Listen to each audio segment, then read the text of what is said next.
Hi നമസ്കാരം. നമ്മൾ ചെന്നൈക്ക് അടുത്തായിട്ടുള്ള കുറച്ച് സ്ഥലങ്ങളാണ് പരിചയപ്പെടുന്നത്. അതിൽ നമ്മളിത് വന്നിരിക്കുന്നത് ഗിണ്ടി ചിൽഡ്രൻസ് പാർക്കിലാണ്. അപ്പോൾ ഞാനതിൻ്റെ എൻട്രൻസിലാണ് നിൽക്കുന്നത്. നമുക്ക് ഉള്ളിലേക്ക് ചെന്നിട്ട് ടിക്കറ്റ് എടുക്കണം. അപ്പോൾ നമ്മൾ ഇന്നത്തെ വീഡിയോയിൽ നമ്മൾ പാർക്കിൻ്റെ കാഴ്ചകളിലേക്കാണ് പോകുന്നത്. പെബിൾസ് മലയാളം.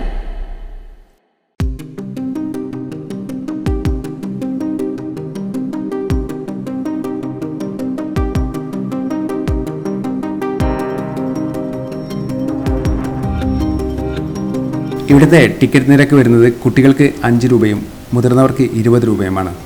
ക്യാമറ, മൊബൈൽ എന്നിവയ്ക്ക് 20 രൂപയും വീഡിയോ ക്യാമറയ്ക്ക് 100 രൂപയുമാണ് നമ്മൾ ചാർജ് നൽകേണ്ടത്. നമ്മൾ ടിക്കറ്റ് എടുത്ത് ഉള്ളിലേക്ക് പ്രവേശിക്കുകയാണ്. നമ്മൾ ആദ്യമായിട്ട് കാണുന്നത് പുള്ളിമാനെയാണ്. മാനിന് ശേഷം നമ്മൾ കാണുന്നത് പക്ഷികളെയാണ്. ഒരു വലിയ ഏരിയയിൽ വ്യത്യസ്തങ്ങളായുള്ള പക്ഷികളെ നമുക്കിവിടെ കാണാം. വെള്ള അരയന്നങ്ങളെയാണ് നമ്മൾ കാണുന്നത്. ഇവയ്ക്കിവിടെ നൽകുന്ന പ്രധാന ഭക്ഷണം എന്ന് പറഞ്ഞാൽ മത്സ്യങ്ങളെയാണ്. കൊക്ക് വർഗത്തിൽപ്പെട്ട പക്ഷികളെ നമുക്കിവിടെ നിറയെ കാണാം.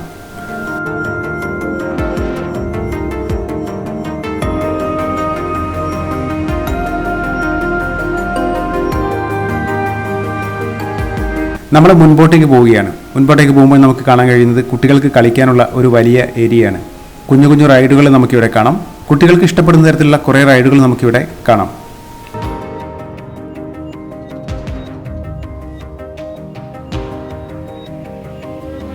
അതിനുശേഷം നമ്മൾ കാണാൻ പോകുന്നത് മാനുകളെയാണ്. 2 വിധത്തിലുള്ള മാനുകളെയാണ് നമ്മൾ കാണുന്നത്. കറുപ്പും വെളുപ്പും അതുപോലെ ചാര നിറമുള്ള മാനിനെയും നമുക്കിവിടെ കാണാം. 30 വർഷമാണ് ഇവയുടെ ആയുസ് എന്നാണ് ഇവിടെ എഴുതി വച്ചിരിക്കുന്നത്. കറുപ്പും വെളുപ്പും നിറമുള്ളതിന് കൊമ്പുണ്ട്.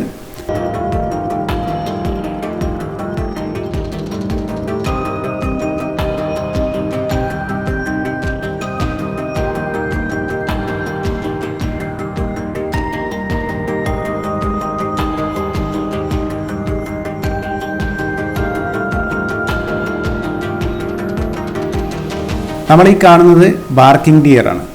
ഇവയുടെ വെയിറ്റ് എന്ന് പറയുന്നത് 25 കിലോ ആണ്. ഇവയെ നമ്മൾ പെട്ടെന്ന് കാണുമ്പോൾ ആടിനെ പോലെ തോന്നും. ഇവ ശബ്ദമുണ്ടാക്കുന്നത് നായ കുരയ്ക്കുന്നത് പോലെയാണ്. അതിനാലാണ് ഇവയ്ക്ക് ബാർക്കിംഗ് ഡിയർ എന്ന പേര് വന്നത്. അതിനുശേഷം നമ്മൾ കാണാൻ പോകുന്നത് നക്ഷത്ര ആമയാണ്.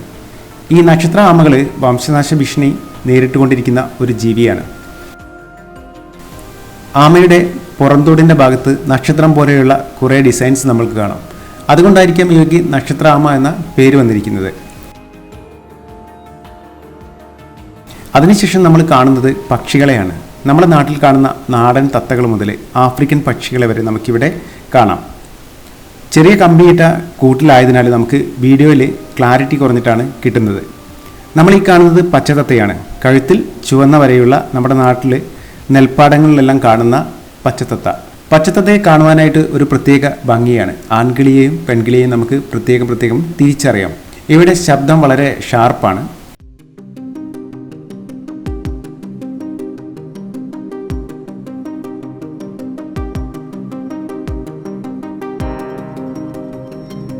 പച്ചത്തത്തയെ കണ്ടതിന് ശേഷം നമ്മൾ കാണുന്ന പക്ഷിയാണ് കോക്ടെയിൽ. ഇവയെ നമുക്ക് പെറ്റ് ഷോപ്പിലെല്ലാം വിൽപ്പനക്കായിട്ട് വെച്ചിരിക്കുന്നത് കാണാം. ഒരു ജോഡിക്ക് 4000 രൂപയോളം വില വരുന്നതാണ് ഇവ. ഇത് ഒരു ആസ്ട്രേലിയൻ പക്ഷിയാണ്. ഇവയുടെ തലയിലുള്ള തുപ്പിയാണ് ഇവയുടെ പ്രധാന ആകർഷണം.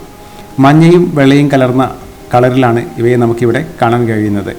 നമ്മൾ ഈ കാണുന്ന കോക്ടെയിൽ അലങ്കാര പക്ഷികളിൽ വളരെ ഡിമാൻഡുള്ള ഒരു ഐറ്റമാണ്.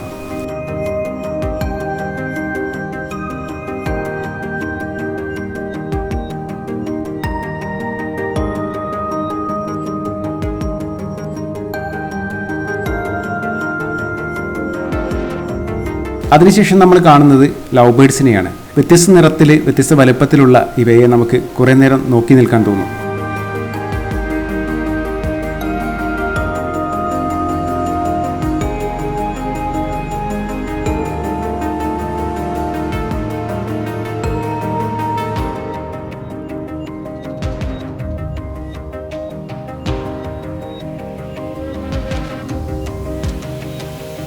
അതിനുശേഷം നമ്മൾ കാണുന്നത് കുറുനരി ഇനത്തിൽപ്പെട്ട ഒരു മൃഗത്തെയാണ്.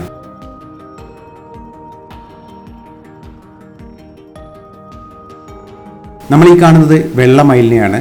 നമ്മൾ കാണുമ്പോൾ പീലി വിടർത്തി ആടുകയാണ്.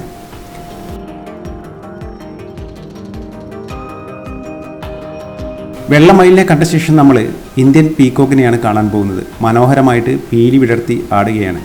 ഇന്ത്യ, ശ്രീലങ്ക എന്നീ സ്ഥലങ്ങളിലാണ് ഇവയെ കാണുക എന്നാണ് ഇവിടെ എഴുതി വെച്ചിരിക്കുന്നത്. ഇതിൻ്റെ പ്രധാന ഭക്ഷണം എന്ന് പറയുന്നത് പല്ലിപ്പാമ്പ് എന്നിവയാണ്. തൻ്റെ ഇണയെ ആകർഷിക്കാൻ വേണ്ടിയിട്ടാണ് മയിലുകൾ പീലി വിടർത്തി ആടുന്നത് എന്നാണ് പറയുന്നത്. വ്യത്യസ്ത വലിപ്പത്തിലുള്ള കുറേയധികം മയിലുകളെ നമുക്കിവിടെ കാണാം.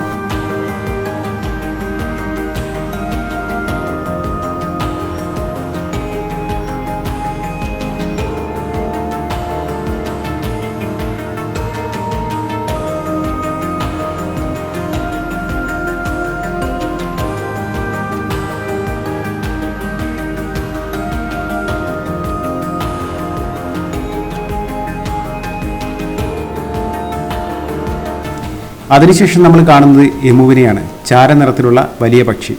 കാണുമ്പോൾ നമുക്ക് വൃത്തിയില്ലാത്തൊരു പക്ഷിയായിട്ട് തോന്നും. ഇവയുടെ ശരീരഘടനയും തൂവലുമെല്ലാമാണ് ഇതിന് കാരണം.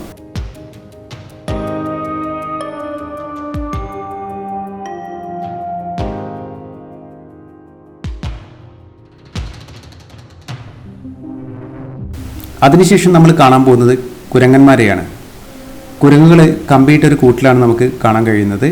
ഒറ്റ ഇനം കുരങ്ങന്മാരെ മാത്രമാണ് നമുക്കിവിടെ കാണാൻ കഴിയുന്നത്.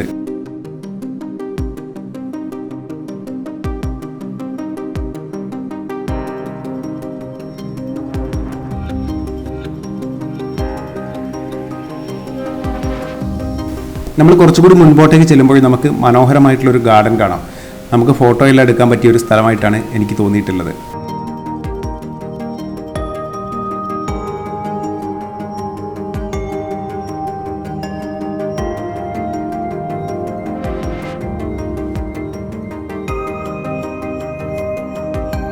അതിനുശേഷം നമ്മൾ മുൻപോട്ടേക്ക് പോകുമ്പോൾ വൈൽഡ് ലൈഫ് അവയർനെസ് സെൻറ്ററിലാണ് നമ്മൾ എത്തിച്ചേർന്നത്. അപ്പോൾ ഇവിടെ ഒരു ഷോ നടക്കാറുണ്ട്. അത് 9:30 മുതൽ 5 മണി വരെയാണ്. അപ്പോൾ ഈ ഒരു അവയർനെസ് സെൻറ്ററിൽ നമുക്ക് ചില മൃഗങ്ങളെ കാണാം. മൃഗങ്ങളെന്ന് പറഞ്ഞാൽ മൃഗങ്ങളെ രൂപങ്ങളെയാണ്. നമ്മൾ ഇവയെല്ലാം കാണുമ്പോൾ ശരിക്കുള്ള മൃഗത്തോട് നമുക്ക് സാമ്യം തോന്നും.